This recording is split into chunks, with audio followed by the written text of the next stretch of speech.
Hi everyone and welcome to my channel. I'm Danielle and this is my channel. Hope you love and thank you so much for clicking and joining me today. What we're talking about today is my testimony. I'm going to be sharing it and putting it out there. God has put it on my heart to share with you guys because there's someone out there, I just know it, who needs encouragement, who is going through a hard time just like I was, who's facing lots of decisions, hard and difficult, and you don't know which way is up right now. But hopefully, this story or this testimony will be an encouraging factor and help you to keep pressing on. Because whether you feel it, whether you know it, God is with you and He will not always take you out of the situation. Sometimes He sees you through the situation. So just hold in there, okay? We are here for you. We are here. Everyone, we're praying for you. So we can do this together. So this is my testimony of what I've been through, and hopefully it can be a good thing for you today. So I want to start with my childhood. I know I go all the way back to the olden days of my childhood. But as I said, I grew up in Trinidad and Tobago, and Trinidad is a paradise. It is beautiful. The weather is awesome. If you like summer weather, it's always summer and it's gorgeous. The people are lovely, but there's a but. Trinidad has a culture of sexism. And a lot of people would not like me to say this, but it is true. It is taught from childhood boys had more like leeway than girls. Boys had less rules than girls. Boys could do things that girls couldn't do. And growing up, I did not like that. I thought it was a messed up culture from then. I couldn't place my finger on what was so messed up with it at the time. But as I grew older, oh yeah, I could place my finger on it. But because I grew up in this culture where I was always taught guys were superior, they were smarter, they were stronger, they were better at most things. They girls needed to act a certain way and be a certain way, but guys kind of got to make those rules themselves. They got to decide who they were and what they were because they were men. They were going to become men anyway. But women were always taught what they were, who they were, how to act, which, I mean, it has its perks, but it definitely has its downsides. Now, one of the downsides is, as a girl, you're always taught that your whole life is the big pinnacle is to get married, to have this husband who's going to take care of you, who's going to buy you nice things and a nice house, and you're going to have all these kids, and you're going to cook for him and clean for him, and you're going to be this perfect little wife, which is nothing is wrong with that except that that's not the pinnacle of your life. That's not supposed to be the most important thing in your life.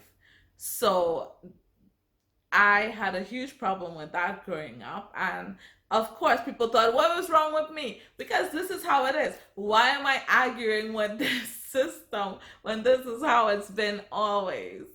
So I left. I couldn't. But no. So of course I had a hard time swallowing that pill, but it's still in the back of your brain. You've heard it your whole life. So part of you kind of start believing it that this is my life and this is what's important to me. So when I was of age, I got a boyfriend, and guess what? He became my whole life. He was not even a Christian, but I did everything to make him happy or to please him. And of course, without Christian morals and values, he was not very good to me. He cheated on me, he lied to me, he treated me as a doormat. And I started to question my existence. I was very confused because here I was doing what society told me that I should, And this guy was not doing what he was supposed to be doing according to society, which was putting a ring on my finger, making me his wife, buying me a house. None of those things happened, and that was very acceptable. But if I didn't perform girlfriend duties, then I wasn't a good girlfriend, and society would say horrible things about me, which happened. I mean, his mom literally dragged my name through the mud because I wouldn't go over to his house and clean his room, or if I talked to a guy, just even friendly conversation, she would say horrible things about me, call me ugly names, and I was so confused because it made no sense to me, because no one was stand up and say, well, your son kind of cheats on her or does things that no one stood up for me. So that went on. I dated another guy and it was very similar. The only difference is this time society thought it was like, wow, you did well for yourself because this guy was wealthy. He would buy me nice things, I would wear nice clothes, he would take me nice places. I felt really important. And society really respected that, especially in Trinidad. It was like, oh, well, now you're somebody because you're dating someone who has a lot of money. But he didn't treat me much better than the other guy. Again, I was cheated on and lied to, manipulated. And I felt the same way. I was in the dumps. I was so hurt. So I thought, oh my gosh, I know the problem. It's Trinidadian guys. I don't want to ever date a Trinidadian guy again because it's the culture. So I waited and waited and waited many years all by myself, prepping. I was like, oh my gosh, I'm gonna travel. I'm gonna find a boyfriend in a different country because that's the problem. Trinidad is the problem. So I started dating this guy online in Ottawa, which is in Canada. And I thought I met my Prince Charming. I was like, oh my goodness, he is so nice. He's so polite. He gets me, you know, of course, I had my whole list of things that he had to meet up to, and said he met all of them. So he told me I should come and meet him, right? So I was like, oh my gosh, of course, like I'm coming. So I jumped on a flight and took time off from my job. At that time, I was working at the university, and I was their really good job, good pay, everything. I was like, okay, gonna meet this guy. I flew all the way. I didn't want to go straight to his house. So I went to stay at my aunt's house in Toronto. And he said he was gonna come and meet me there. So I was so excited. Here I was gonna meet my Prince Charming. And he never showed up. I was there for 2 weeks and he never came, and he told me I should take a train and come to his house. Now, I wasn't crazy. I wasn't going to some person's house that I've never met in person, all by myself in Ottawa. I don't even know what that was. So I didn't go. So I waited for him to come, and he just didn't. He just keeps saying he'll come the next day or a week from then. And then he told me his uncle passed away. That's why he couldn't come. I didn't know what to believe. So I went back to Trinidad because my time kind of ran out. I had a return ticket. So I went back to Trinidad. And then he messages me and told me, like, why did you go back? Like, he thought I was coming to live there and he wants to spend his life with me. And I was like, what? He's like, I can't live without you. So I was like, okay, like, I will come back again. Dumb as a rock, I know. So within 1 month, I bought another ticket and go again. And this time, I was like, you know what? I'm going straight to his house because the relationship at that time seemed really solid. So I was going straight to his house. Now, when I get there, it is nothing like he told me it would be. Things that, I mean, he's not even what I thought he was. And that is, so I don't want to sound bad, but total catfish. Let me just say that much. And we've video chatted and stuff, but he was so smart. He would use like filters or, like talk in the dark, be like, oh yeah, this room is kind of dark. I can't. So I never fully saw him. And when I saw him in person, I'm like, what?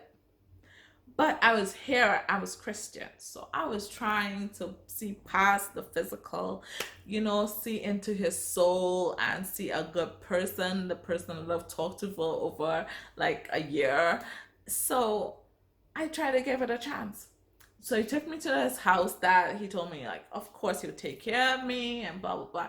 So from like day three, he started to tell me he had no money and that I needed to help pay rent, I needed to help him pay for food, I needed to pay his phone bill. Now, all I went with was my savings. And here I am now taking a second leave from work. I'm starting to think I might have to quit my job because I'm I'm in Ottawa now and I have this whole life that he promised me and we're gonna make it happen and nope. So I quit my job like a smart girl that I am. And I stayed and I helped him pay rent and I helped him buy food and I was like, this is fine because we're building a life together. So soon he would keep asking me like, so how much money did you bring? So how much money do you have in your bank account and stuff like that? Didn't make anything of it. We were building a life together. What is mine will be his, and that's how it will be.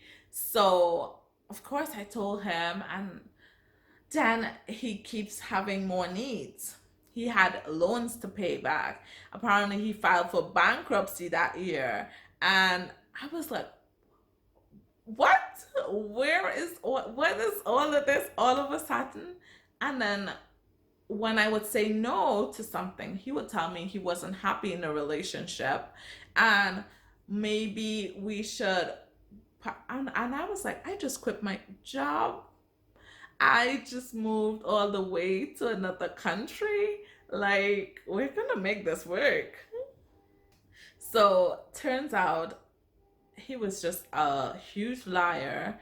He was just trying to see how much he can get from me and dumped me because he had no intentions of being with me in the long run, apparently. So then I got the gist. A few months in, I decided to call. I called my sister and I told her what was going on. She said she had a friend in Toronto that I can go stay with. So, oh, no, she had a friend in Toronto that will help me get my own place. So I said, okay, I have some family in Toronto. Maybe I can make that work. So I told him it wasn't working out. We broke up. I took a train and I went to Toronto. So if you want to hear the rest of the story, click the subscribe button so we can continue this crazy roller coaster of experience.